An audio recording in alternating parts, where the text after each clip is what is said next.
Hey, hello, everybody. Kathy Caprino here. How are you?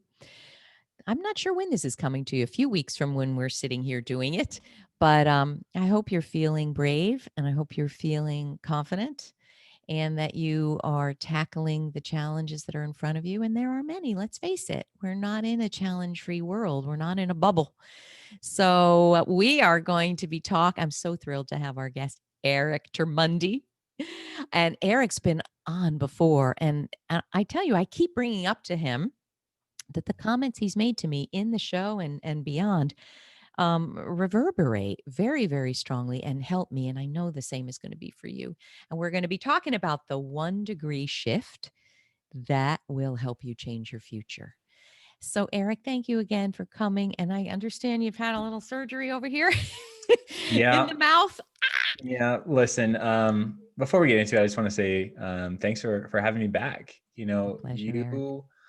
Like nobody I've ever spoken to before, have this ability to create a space that is very safe, that doesn't require any performance from my and require perhaps that's my issue and not whoever I'm speaking with. But I feel that in our conversations, for better or worse, I don't prepare a lot because you've always been able to create the space where I could just be my complete self, and wherever our conversation goes, I never know where we're headed, but I'm always happy with where we end up. Oh, Eric, that's so beautiful. Thank you. That means the world to me. It really does. You can't imagine. Thank you for saying it. All right, my dear. First of all, people, I want to tell you about Eric in case you don't know. And then we're going to get into what is it to create an intentional future. And I was just sharing with Eric, I had something happen that, you can't even imagine when you're doing this work that you really don't, how do I put this? You really don't know as much as you think you do because you keep getting shocks in your own life that teach you, oh, that's what that meant when I was teaching that. So I know we're going to have an incredible conversation. So let me tell you, Eric is a best-selling author and keynote speaker on building great places to work and also creating your intentional future, intentionally creating the future that you want. So again, repeat guest. And I looked it up. It was episode 31. You were really in the beginning. We're on number 100 and whatever. It's amazing. No, we're back.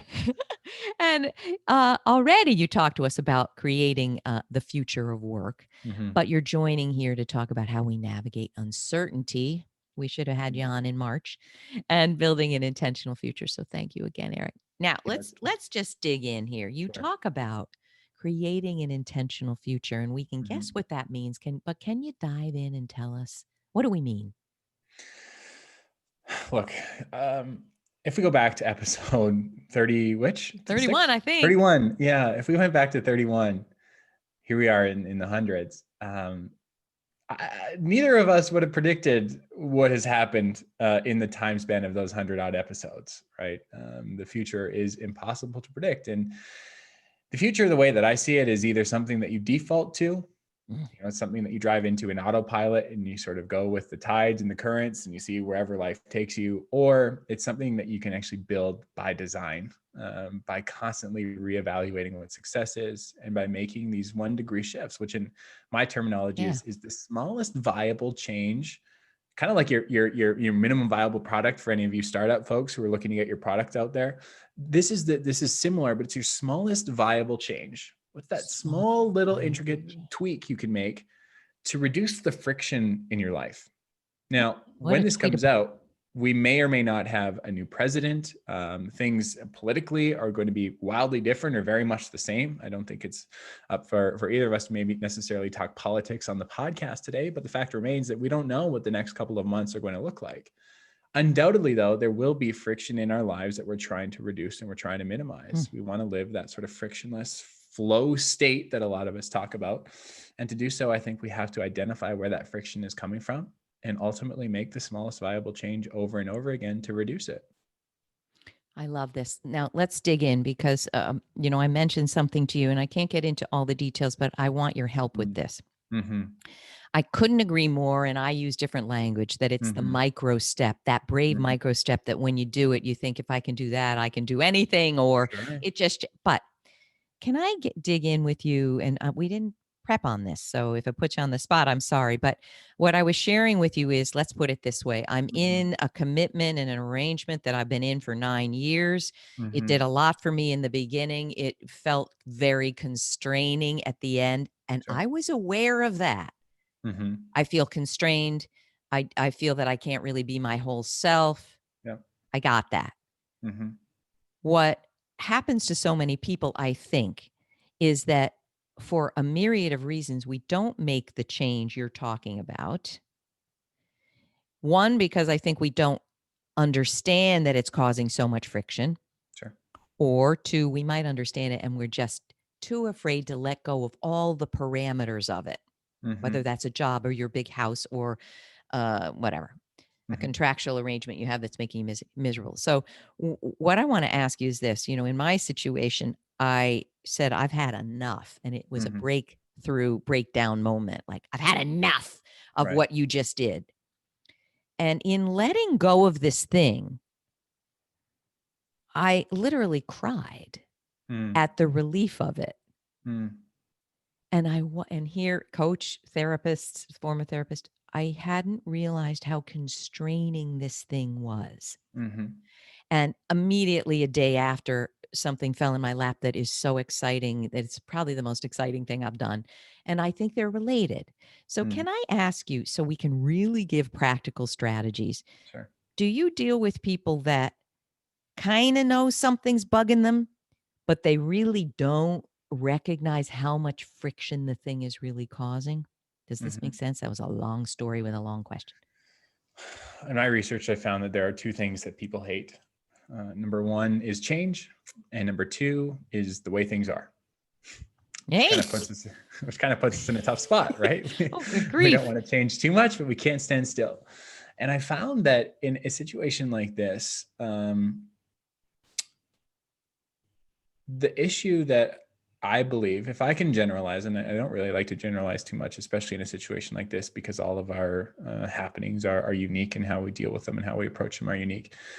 But I find that a lot of the times we're not addressing the root of where that friction is coming from. We Ooh. understand at the surface level where that friction is coming from, but we don't necessarily understand at the root. We don't take the time to reflect and be introspective and understanding of ourselves to really understand where is that tension. A lot of us will feel it in our shoulders, a lot of it will feel it in our stomachs, and we know that there's something wrong. We obviously, like you always hear, listen to your gut. Your gut, to me, is the root of where that friction is really coming from that we haven't been able to identify or put our thumb on yet. Mm. As soon as it travels from your gut to your head, to me, what that says is that you've started to identify or to put a meaning or to put a source on where that friction was coming from. And so what I think I would say is to ask these questions. Number one, where am I feeling this friction? Okay. Where am I feeling this friction? The second question is, what am I supposed to be doing about it? Okay. Because intuitively, I think we all like to reduce that friction. We're all taking steps in one way, shape, or form. You might have doubled down because you thought you need to work harder, to persevere, to push through it, instead of to walk away. But then you can ask yourself, the third question is, well, where is that going wrong? Maybe you're starting to feel that you're further burnt out, that it's not working anymore, that you're not doing your best work. The fourth question that I want you to ask is, where is that really going wrong? Because if it's not doubling down and doing that work because you're not doing any better work, where else might something be going wrong? And this is where I think it's really important to take that step back, to understand at a deeper level, okay, I'm still feeling that in my stomach or in my shoulders, or even my throat. You might feel your heart sort of up in your throat. What can I do to identify that? And I find that what I'll do is I'll run through a various checklist of things that I might be feeling way deep down. And you'll know as soon as you write it out, it might be that I don't want to be here anymore. And as soon as you write that down, I remember in some cases when situations like this have happened to me, I'm just like, oh, that's it. It might be the 15th or the 17th or the 24th thing that I've written down, but I'm trying to run through all of the sources of friction to really identify where the root of that is coming from. And then when I can identify where the root of that is really coming from, that's when I can start to make the change. Now, you might argue that leaving this commitment or stopping that thing that you're doing isn't a 1-degree shift. And that I would agree with you on. Just You mean like it's a 10-degree shift, or it's a full life change in many cases. that's We a might have, big shift. yeah, absolutely. But we've all heard the expression, the straw that broke the camel's back, right? Can't It's believe you're that saying last thing that pushed you over the edge. I think, I can't speak for you, but I've been in a bad relationship before. And there's been that one thing at the very end where I'm like, I can't do it anymore. That last thing, when we identify where that's coming from, is the 1-degree shift. When you give credit to it, when you identify it, when you name it, and when you can ultimately act on it. What happens after that is a series of course corrections to adjust and to act appropriately. I think a lot of us saw this when we moved from the office into home. When we were sent from the office to home, that's not a 1-degree shift. That's an entire life change. But if you're anything like me, now I'm working with my partner at the kitchen table. And every move that we make after that is a 1-degree shift to adjust to what we're building as our new normal. So we started to move a different desk into the other room. We adjusted our seating. We adjusted the cushions. We adjusted the blinds so we didn't have the sun in our face. We started to write out different schedules so that we didn't talk over each other or compromise our bandwidth. And we started to create a new practice through a series of 1-degree shifts and friction reduction that worked best for us. So let's go back to your example. When we're able to write out this checklist of where that source of friction is really coming from, what's really speaking to us deep down, we start to identify what that is. That's when we can start to reduce the friction, because now we've addressed where the root of it's really coming from. I love so much of this. And it's so weird that it's exactly what I'm going through. So I would love to build on something and amplify something. Can I? I think if you do answer your questions, you're totally going to get at the heart of it. And I also have to just hug you up for saying so much resides in our physical being that, Mm. I mean, one of my chapters of my first book was about what your chronic illness is really saying. Oh, In interesting. therapy, we learned your Right. body says what your lips cannot. Mm. So the fact that we're so disconnected, that why do I always lose my voice when I'm speaking to Eric or whatever? Mm. Why do you think? I mean, Mm. anyway, love it. But one thing I do want to add, when I look at my own situation that I didn't realize how much friction there was, two things are really important, I think. We make assumptions. There's even a book about it. I'll have to find the title. It's the assumptions you don't know you're making that kill you. Mm. So often, if I were to consciously write down what you said, I really still wouldn't get to the root of it till I ask this question: what assumptions am I making Mm. that keep me feeling like I have to stay in this friction zone? So maybe I'll ask you then, are you, without giving too much away, are you able to share some of the assumptions that you've been making in this example, so that I can better understand what an assumption might be to identify that Yeah. friction? Well, I will. I'll say a little because I'm still in morphing it. Sure. So this is a situation that when I began it, doing what I loved, it was great for me and it was extremely lucrative, really lucrative. Mm. Over the years, it became the opposite of lucrative. It was so much work that and so little coming back. Mm-hmm. But the assumptions I made were, if I leave this, there's loss of yeah, what word would I use? It's influential, this thing that I'm doing. Sure. It gives me credibility in ways that probably not a lot else could, Mm-hmm. which is a ridiculous assumption. I take that back. Right. I could do it with another organization. Mm. So the assumptions were, if I leave this, I'm walking away from potential money. But if I really look at the reality, the money's gone. Mm. That was 6 years ago that the money was huge. Mm. Mm-hmm. So that assumption is wrong. Number two, this is what people do. Let's take a job or a relationship. They might be miserable in this one, but they don't realize how close another opportunity or another relationship could be Right. if they release themselves. Mm-hmm. So I could walk away from this thing, but I could get a very comparable and much more beneficial situation. Mm-hmm. So I didn't understand the assumptions that were holding me. And I also would have to say, I didn't understand how constrained I really felt doing this thing. Interesting. What I found is that change only willingly occurs when the alternate state is more beneficial or positive than the current Well, state. that's why we wait till a breakdown That's moment. why we wait, right? Damn. Because we can't see it until it's there. So perhaps an exercise that we could work on too is getting ourselves out of the current situation and imagining that if we were to make this change, what might the possibilities be? What could I accomplish? What could the upside of this be? Because often we forget and get stuck in the situation that we're in without looking at what the other side of the fence might look like too. Do you think it's possible that what you're suggesting is on a spectrum of easy to extremely hard? Mm-hmm. Do you think it's possible that it's on a 1 to 10? 10 is so darn hard. 1 is woohoo. That it might be a 10 when the thing that we had, or the situation or relationship or job, had at some point given us so much? Yeah, the word that comes to mind is identity. Yeah. Eric, are you psychic? The word that comes to mind is identity. That's it. Because how much of our identity is changing based on the decision that we're making. Now, I think I want to talk about identity too, because I am a different person. I'm perceived to be a different person to each person that I have an interaction with. Really? Kathy will see me as one person. My partner will see me as another person. You, on the end of the podcast or listening to the show, will have this sort of assumption or identity for me that you'll have given me. And the more I think of identity and how I show up in the world, the more I realize that I don't have one identity. And if I did, it's how I'm able to ebb and flow through the world as I grow into it. Which then would require this change that I need to make. Because if the identity is how I show up in the world, then it doesn't matter what I'm doing or what partnerships I have established or what company that I'm working for.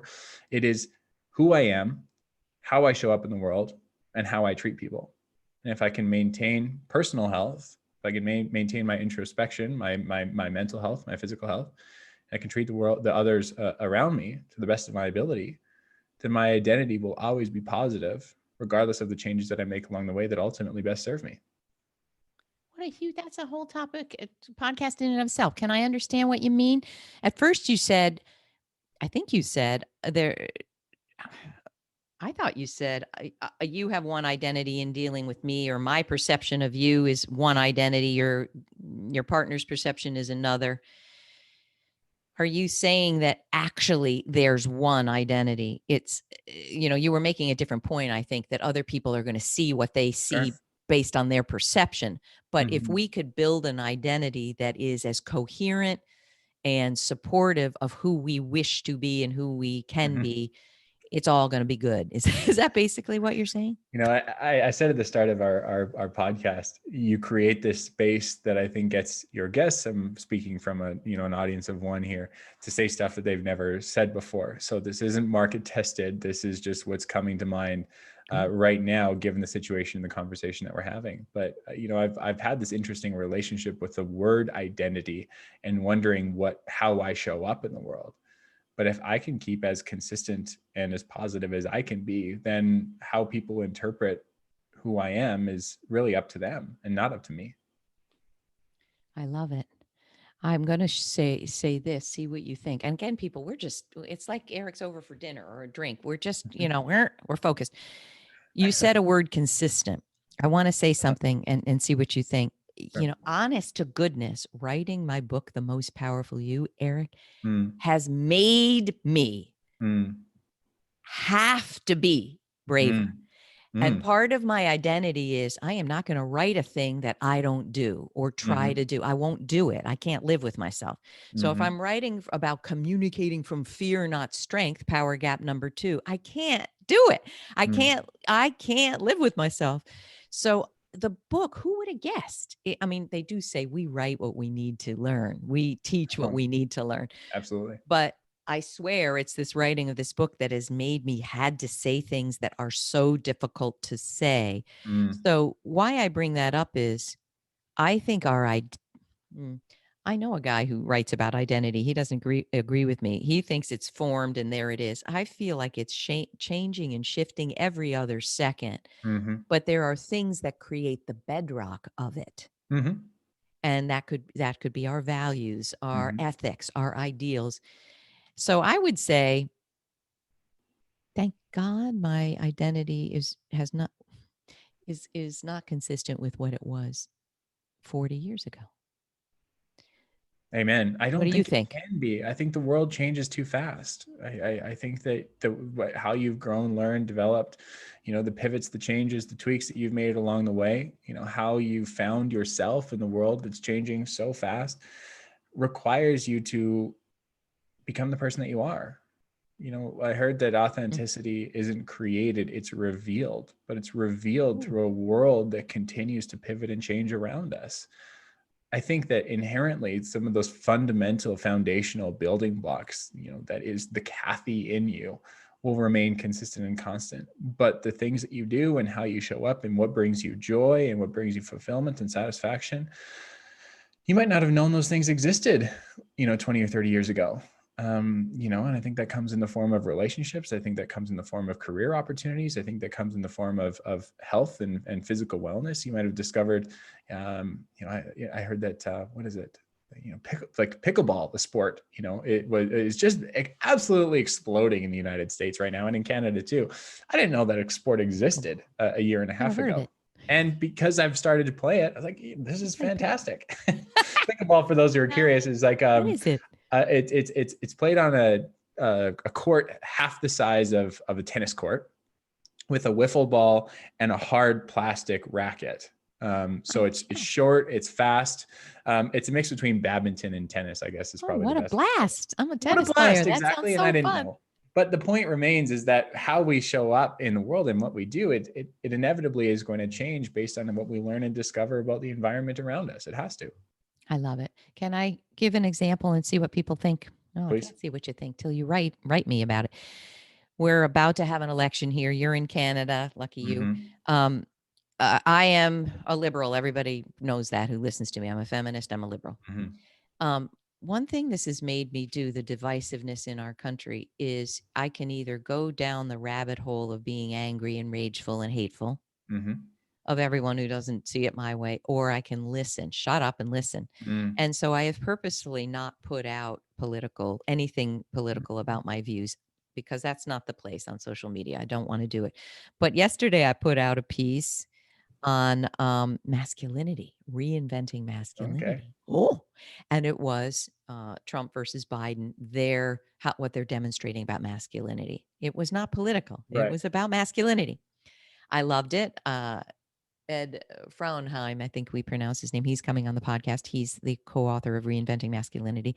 I really put it out there. And I did not mention the two individuals. I said, this is fascinating about masculinity. And what's really interesting is some people said, amen. Other people said, yeah, but what about the policies? What about the policies? What about, I bring it up because when you're in a vortex of divisiveness, a vortex of friction. My gosh, we're in the middle of the 1 million degree shift. Mm-hmm. You can either choose to exacerbate and amplify the friction or do something else. And can you talk about that? Is that an important part of your 1 degree shift, what you want to do when you show up to the world? One of the quotes, you may have just seen me typing really quick. I was trying to get a source for the quote. But the quote was, I don't like this man.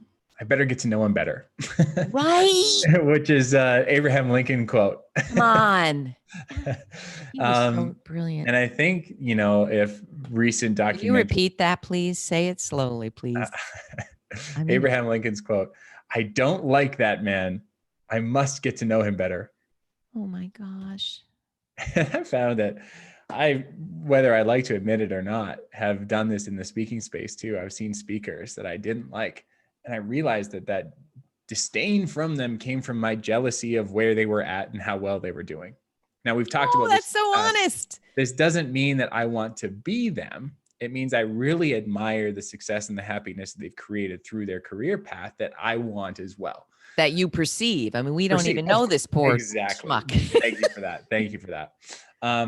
So I've taken this to heart, and I've started to call and connect with the people that I didn't think I was aligned with and understand where they're coming from and what they mean. What did you learn? Do you end up liking That them? my assumptions in most cases were wrong. First of all, about who they were and how they're showing up. Again, they might be arrogant or conceited or something like that. But again, that was my reflection on how they were presenting. I get to know these people, and some of them are great friends now because I get to understand their perspective and their opinion. Now, when it comes to the political landscape, it doesn't necessarily mean I'm going to change how I feel about the world, and it doesn't mean I might side with them. But what that does teach me is how to be a little bit more empathetic about where they're coming from. And when I can appreciate where they're coming from, then I might also be able to appreciate our differences too. And despite which way they lean, can respect their decision as to why they lean that way. I think what you've described, is the Abraham Lincoln of I happen to adore Abraham Lincoln's philosophies, but I think what you're talking about is the heart of living an intentional life, rather than being a knee-jerk reaction of everything around you. I'm jealous of her. I'm angry at him. I don't think that's how we want to live. But that's the essence of the 1 degree shift. Yeah, I think the 1 degree shift, let me just describe this very quickly. And I don't want to get too meta and too conceptual, but the 1 degree shift doesn't live on the y-axis. It's not about being better or worse. It's not about winning and losing. It's not about getting to 100 or being 1% better every day. No, the 1 degree shift lives on the x-axis. It's kind of like trying to navigate your way across the city without a map. Knowing where you want to get to at the end, you might take the wrong way on a one-way street. Quick, better get out of there. You take a left when you should have taken a right, but you find that you weave your way a little bit closer through, some might call it failure, or some might call it learning, until you get to your destination. And you might find that along the way, your destination changes because of what you learned. I might be looking to go to a donut shop on the south side of town that I've never been to before, and my maps are broken. And I realized that I get to an ice cream shop about halfway, and I couldn't have been happier. I think that's such a metaphor for the life that we build. We might want a certain career, or we might want to live in a certain place. And we find that when we're open to making these 1 degree shifts along the way and learning different perspectives and learning different points of view, that we might find that we end up at a different destination, which is what we said at the start of the podcast. I don't know where we're going, but I bet we're going to like where we end up. And when we apply this 1 degree shift framework to being learning, to being open, to a commitment to growth and development and being wrong, I don't know where we're going to end up, but I bet we'll like where we arrive when we get there. Love it, Eric. You know what this reminds me of? I would love you to take it, but I'm going to tell you what I think you are. I have a action style quiz.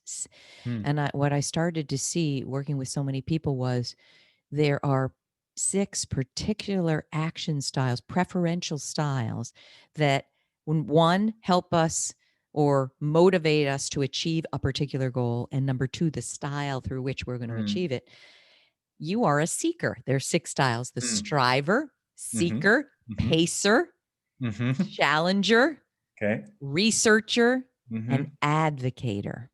Okay. Now, very quickly, everyone will link to the quiz. Take it, because if you are working in a work culture or a job, or you're in a relationship where you are one of these styles and you can't naturally be it, it's suppressed, you're going to be miserable.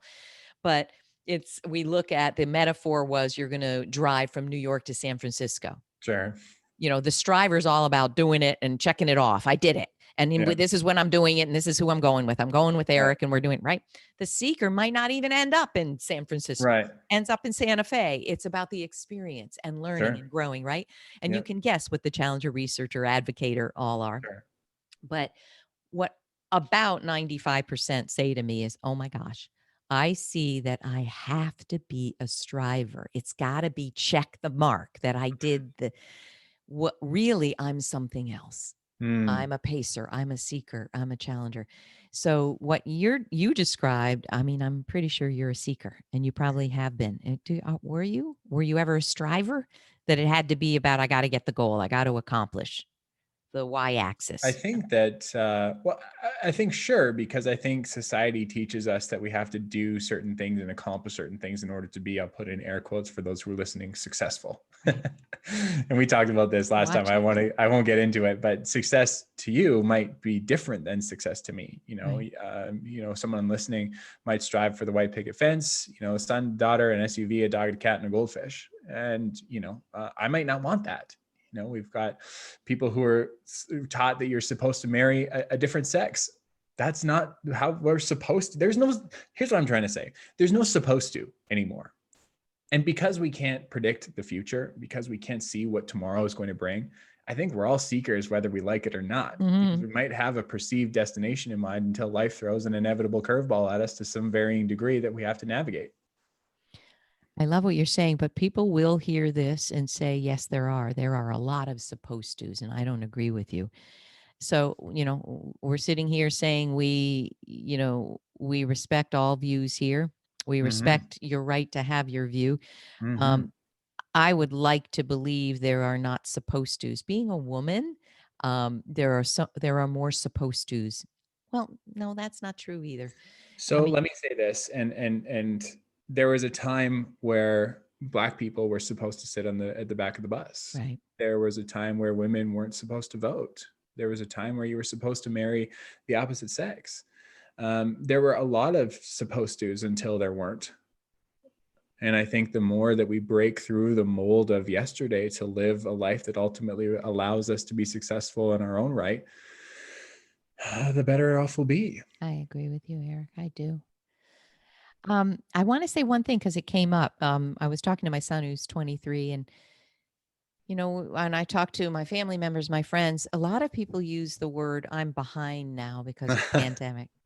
Right.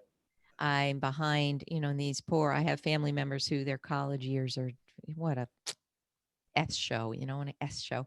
Right. I'm behind. I'm behind. I'm behind. Right. And I am a relentlessly positive person, but I do want to touch on this a little bit in the remaining minutes. This is what I believe. That expression, man plans and God laughs. Right. There's no behind. Right. There's no behind. What you're learning is something that it's going to be 100-degree shifts. It's preparing you for things you never thought you had to be prepared for. Everything can have a silver lining if you look at it. I mean, listen, my 96-year-old mom had COVID and recovered, but is not well. So I am not one of these people that says everything is hunky-dory, happy, beautiful. Sure. It is not. It's not. But what I do want to say is you are not behind. What do you think, Eric? Behind what? Right. Behind who? Behind, I think these people are saying behind what I could have been. There is no could have when we can't predict the future. Right. There is only can now. I said at the start, life is the future is either something you default into, you're going with the currents and the tides, or it's something that you intentionally create. Now, a lot of us might be stuck at home. There may be incredible disasters that we've dealt with over the past year to varying degrees. Loss and grief. I want to empathize with everyone who's on the phone call or on the podcast today, because some of it is absolutely unspeakable, and my heart goes out to you. And life isn't just about how we act and about how the plans that we've made that inevitably have likely been destroyed this year. It's about how we react to what life presents us and how we can really grasp that and using my language, make these 1-degree shifts because of it. Beautiful. Is there anything else you can tell us? Strategies, I love strategies to help us figure out what we want to be intentional about. I pulled this from the workplace. It's 3 questions that teams would ask themselves in order to increase their efficiency. But I think we can ask ourselves on a personal level too. Very simply, what should we start doing? What should we stop doing? And what should we continue doing? And I think when we can be reflective enough, I think that's the most critical thing that's missing, is this time to reflect on what we've learned. One of my mentors shared with me, he said, lessons aren't learned as events are happening. They're learned in reflection of events that have happened. Yikes. Right? And so I think the more we can reflect back on what we've learned along the way, that's when we can understand what we should start doing, stop doing, and continue doing. So I might have learned something last week that I could start to build into my personal practice too. And I say practice and not habits, because I think there needs to be room for improvement. And it's not always repeating the same thing over and over again that gets us the best results. I think it's a learning from what we repeat over and over again and making those 1-degree shifts that get us to be more effective. But we can start doing something different. It might serve us a little bit better. Who's to say that yesterday's best practice is today's best practice too? The world is too unpredictable and it's moving too fast. The second question, what should we stop doing? Maybe we did something back in March when we moved from the office to home, or had some sort of life change that we thought was going to serve us throughout. And maybe it just doesn't serve us anymore because we've started to identify that it's actually causing more friction than it is help. What should we stop doing? And the third, whether we're doing it with the team, with our family, or just with ourselves, I think when we end this little exercise on a positive note, like what's working, what can we continue doing? What should we really double down on? What have we seen a lot of positive, maybe change or just a lack of friction or resistance? We can really focus on what we should continue doing. And I think as a result, we start to make those 1-degree shifts and we start to build a more intentional future and we start to take control of what it is that life throws at us. Totally love it. I have one comment and one remaining question, if I can keep you on. I interviewed Mitch Shepard. Find it, people, or we'll link to it. She and her family took a year sabbatical, 23 countries with young children. But one thing she said, I literally almost fell off the chair. They sat down with their young children and said, what are our family's values? I'm like, why the heck didn't I listen to this when I was raising, my husband and I were raising 2 little ones? What are our family values? What are we trying to accomplish here? What do we want to get from this? And the second thing she said is she sat down with her husband and basically said, this is going to be a petri dish of everything that isn't right in our relationship. We better work this out now. Right. What are the 10 things I've got to do differently? Sure. Wow. So I say all that to say, I love what you're talking about. Start, stop, continue. And I want to suggest that you add in, what are my values in this? And how does that inform what I want to start? I just stop, start, continue. Yeah, I like that. Think about what you value. And now I got to ask a way out question, Eric. I don't think I know the answer to this, but somebody said to me, and I'm going to say something to you. 2 people in the past week said, wow, Kathy, you're built to do this podcast. And I said, well, what do you mean by that? And they shared what they thought, why I was built to do it. I think you're built to do the work that you're doing, to write the books that you're doing, to speak. But I want to, in order to help you all understand how we take who we really are and do meaningful work with it, Eric, can I understand if you would agree with the assessment, you're built to do this work?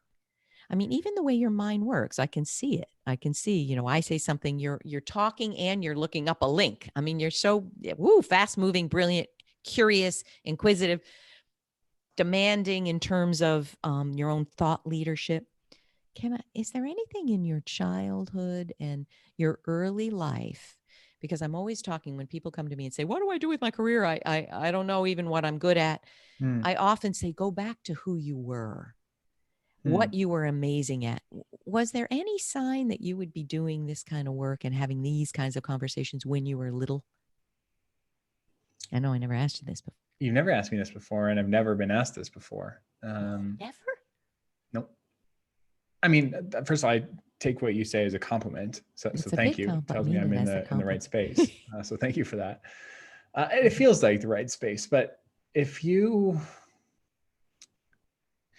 I think if you look at the theme of anything that I speak about, it's, and you said it sort of in the description too, it's this curiosity that I can't shake. I'm always curious. And I think if I go back to my childhood, I never knew what I wanted to be when I was growing up. I never wanted to be a police officer or a firefighter. I wanted to maybe have a briefcase and a suit and tie and work on the 38th floor for a consulting company for a little bit. I wanted to be like Kurt Cobain until my mom told me about Kurt Cobain, and that didn't go over that well. But I wanted to be a rock star, and I was a big Nirvana fan. Then what came after that? I wanted to be a magician. I wanted to be a performer. I wanted to be on stages. I wanted to be all of these different things. But what that required then is this practice to understand myself better so I could go get whatever it was that I wanted. Now, there's two ways that you could look at it. You could argue that I haven't found who I'm trying to be yet or what I'm trying to do in a traditional career sense, or that journey of discovering who I am has become the career that I'm now building because of this discovery of self. Now, again, I've never said any of this before either, I love but it. I've taken my personal discovery of who I am and the problems that I'm trying to solve in my life, like asking things like the values, what I should start, stop, and continue doing. And I'm trying to reduce that friction.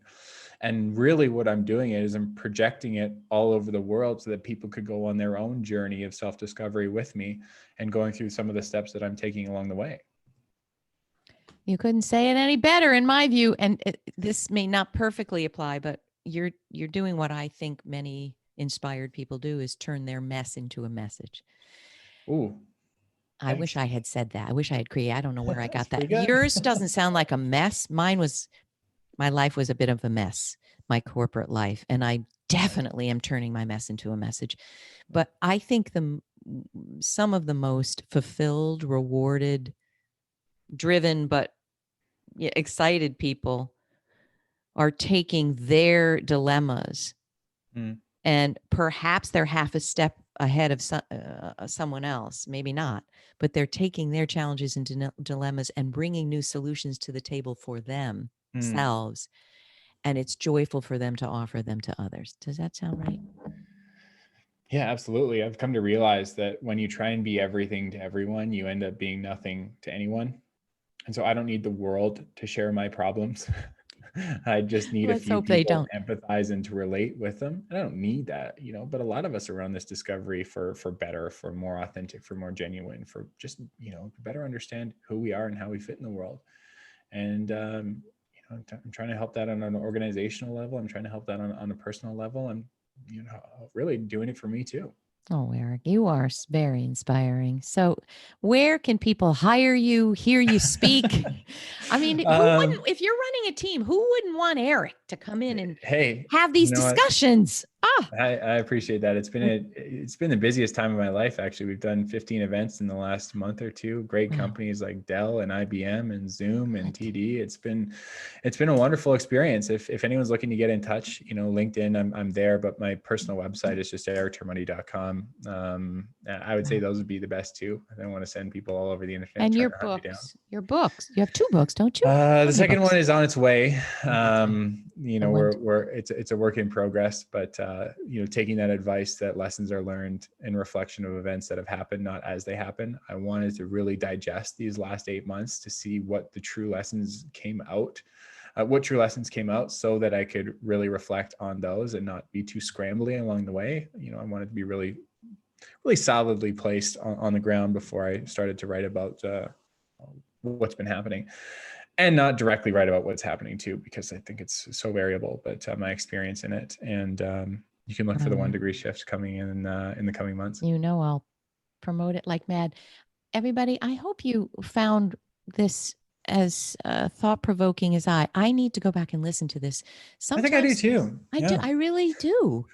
I think we're both in a zone that it just comes out what we're saying, but I need to listen. There's so many layers of depth here. People, I hope you feel the same, and I hope you will listen again and again, because I think that you're going to take away something that's perfect for where you are this minute. That's what every time I talk to Eric, it's like, I can't believe he's saying this very thing that I'm going through.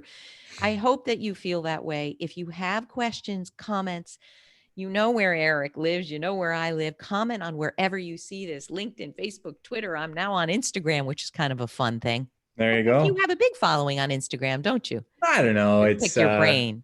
It's not something that I'm really working on too heavily. It's just, if people want to follow along the journey, great. I'm not promoting it or anything else. You're so damn relaxed. Yep. All right, people. I hope I don't even want to say inspired. What word would you hope intentional? That's the word we're looking for. I hope you're intentional, but I hope you're content. I hope you're happy. Where you are now perhaps is exactly where you need to be. And I think really what the OneDegree Shift is a language to allow you to live life as you've already been living it. That's really all it is. You've made shifts and pivots. You've made tweaks and adjustments your entire life. And now I think you can put your thumb on this act of living life as it happens, of growing and learning and developing as the world presents some perhaps unfortunate or unforeseen events. But now that you know to make these 1 degree shifts along the way to build a more intentional future, I think that allows us to live life more relaxed, more composed, more confident, knowing that we can't see what tomorrow is going to bring, but also at the same time that we can act accordingly when it does bring whatever it's going to bring. There we go. I'm not adding a word to that except huge thank you. Thanks, Kathy. Love you, people. You finding brave people. Please let us hear from you. And I hope you're doing well, and this will help buoy you in times that are uncertain. Have a wonderful week, and we'll see you next time. Bye. Bye.